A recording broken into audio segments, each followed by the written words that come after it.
शौर्य और पराक्रम का जहां तक सवाल है, राजस्थान में मेवाड़ हो, चित्तौड़ हो, राजस्थान में शौर्य और पराक्रम की कितनी गाथाएं हैं, उसके बारे में मुझे बहुत ज्यादा विस्तार में जाकर बतलाने की आवश्यकता नहीं है।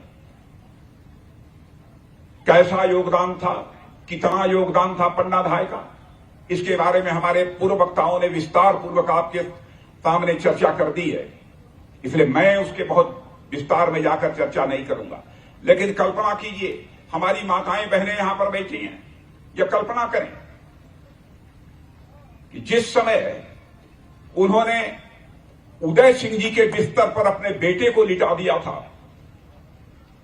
क्योंकि राजसी बिस्तर पर चंदन नहीं सो सकता था, उदय सिंह ही सो सकते थे। लेकिन माता कर्मावती ने कहा था कि दुर्गावती जी, ये पन्ना धाय, सारी जिम्मेदारी उदय सिंह की आपके कंधों के ऊपर देकर मैं जा रही हूं। कैसे बखूबी पन्ना धाय ने उसको निभाया।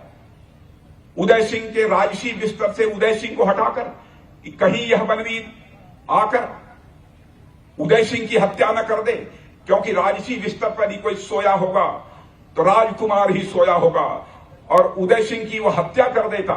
इसलिए उदय सिंह के स्थान पर इन्होंने अपने बेटे चंदन को लाकर सुला दिया। और जब बनवीर आता है और बनवीर पूछता है यह कौन है, वह बिल्कुल मौन रहती हैं, कोई जवाब नहीं देती हैं। बनवीर यह अनुभव कर लेता है, देखकर उसे विश्वास हो जाता है राजसी बिस्तर पर भी कोई सोया है तो वह उदय सिंह ही होंगे और कोई दूसरा नहीं हो सकता है। और वहां चंदन सोया था, चंदन के 2 टुकड़े कर दिए, सिर धड़ से उनका अलग कर दिया।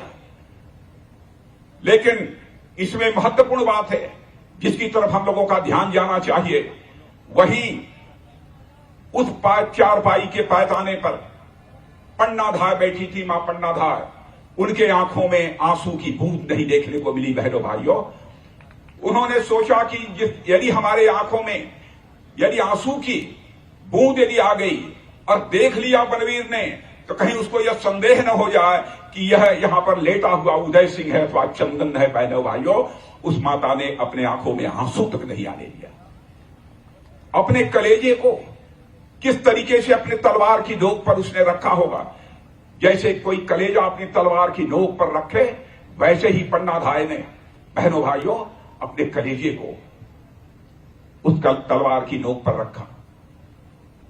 यह कोई कल्पना नहीं कर सकता। आज यदि पन्ना धाय न होती तो मैं कह सकता हूं न महाराजा उदय सिंह जी होते, न महाराणा प्रताप होते। बहनों भाइयों, इस सच्चाई को भी हमको स्वीकार करना।